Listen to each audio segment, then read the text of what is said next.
on your web browser you have bookmarks. And I have internet banking and I have Google. I have two others.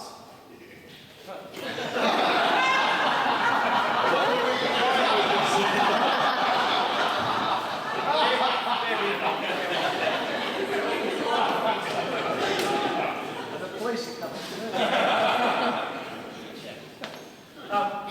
One of them is Berghound, and Berghound is a specialist Pinot article or column that comes out 4 times a year, and through Vale and Alan Meadows. And he's very knowledgeable in his view of Pinot from around the world, but particularly Burgundy. And the other one is base notes. And I can tell by the look at everyone's face, they have no idea what that is. Base notes is a specialist fragrance and perfume site. And it reviews perfumes and artisanal perfumes and fragrances from around the world. And you might think that's a little bit unusual to have those two. And what is the correlation? And the correlation is not what you think. It is not about the aromas of perfume, as most people would think. I have a slightly obsessional character, and part of that is buying and sourcing perfumes and fragrances from around the world. And that developed through travelling in my business in terms of wine. So I spend a long time smelling perfumes, and the reason I do that is because they are so complex, there's such diversity, there's such a range, and it has become an interest from that point of view. And there's so many artisanal ones and so many that have purity and intensity, and whether it's in the dry down or whether it's in the base notes, all of that to me is important. So why Pinot? And what is the correlation? Well, the correlation to me is Pinot is the most complex of all varieties. And as part of that journey in looking at Pinot, I'm trying to find style and quality all the time. And exactly the same with perfumes. So, the two, in my opinion, go hand in hand, and that is the correlation. And with Pinot, it depends on what you're looking for.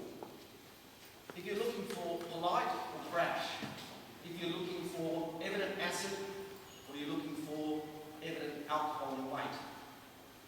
And I like the generous styles of Pinot, but they never articulate any real complexity. They never provide any great intrigue. So what I'm looking for is I'm looking for more austerity.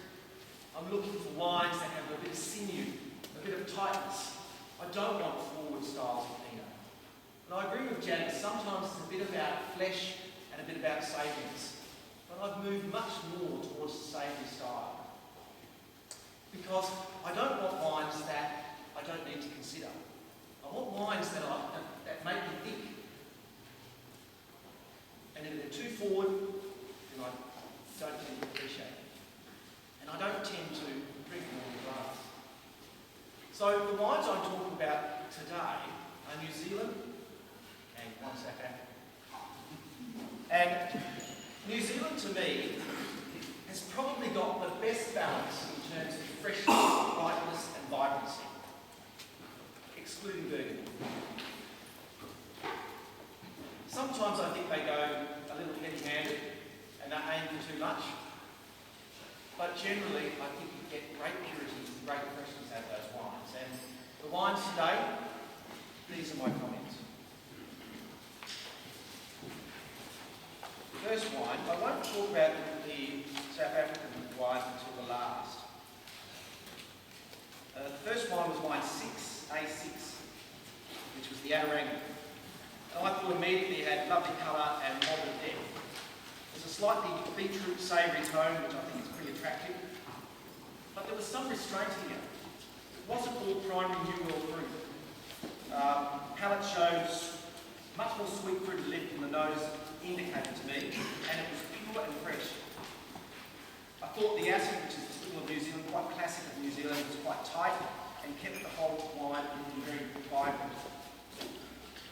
There was a little bit of austerity. I think this is a big wine, but it sort of treads the line. Sometimes I was looking at it and thinking, there's a fair whack of alcohol in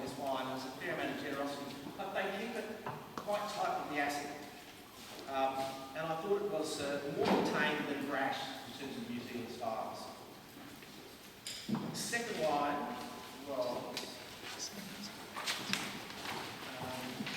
Pegasus Bay. Pegasus Bay, I thought this was bigger and broader. Had good depth of colour, but again, quite bright and vibrant.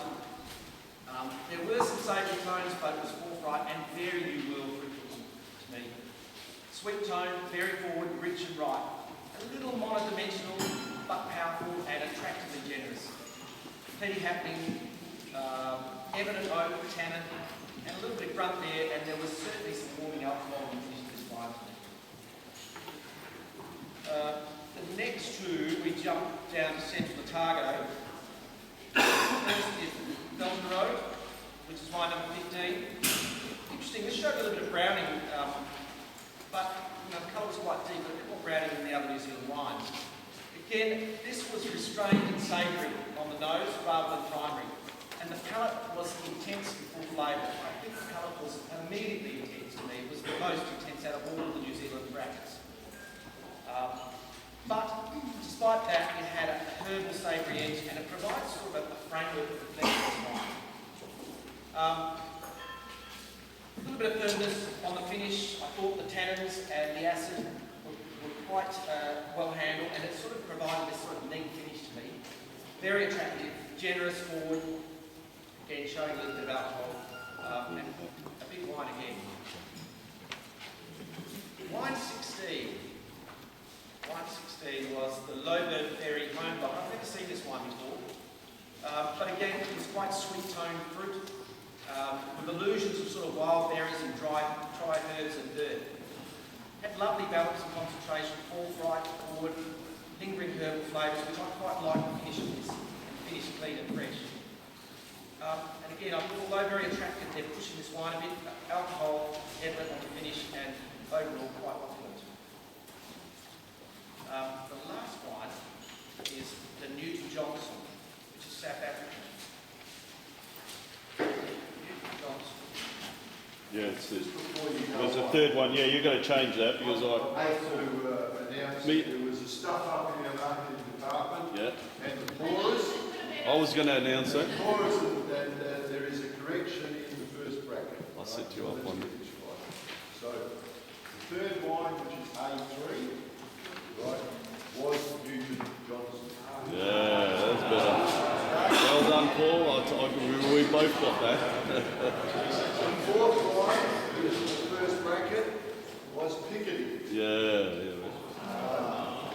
And the fifth wine, in the first bracket, Was Martin in there? was Pinot Birch Malcara. Yeah, that's better. Jeez, I'll give up.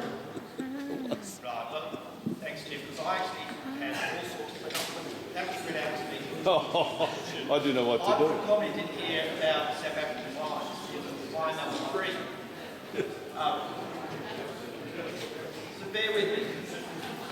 I think You've got it right out there. I've got it right too. years ago when I was sitting exams and tasting wines blind, we came across South African wines quite regularly. And we used to put down dirty bread in the notes regularly as a descriptor of where they came from. And we were told you can't do that. So we changed that note to call it cindery. Yeah. And this wine, to me, you can only see a hint of it, but it's there.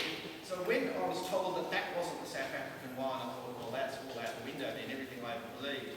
But now going back, this wine was on my record. So wine number 3, I put quite developed brown edges, lift of oak, savoury tones, some flesh and hints of cinder, typical of South Africa, almost benchmark character. Some sweetness and flesh, balanced and seamless with a sense of restraint, moderate length and oak lingering. I didn't particularly think it had anything outstanding because I see that cindery thing in my brain and I automatically don't like it. But I mean, it is an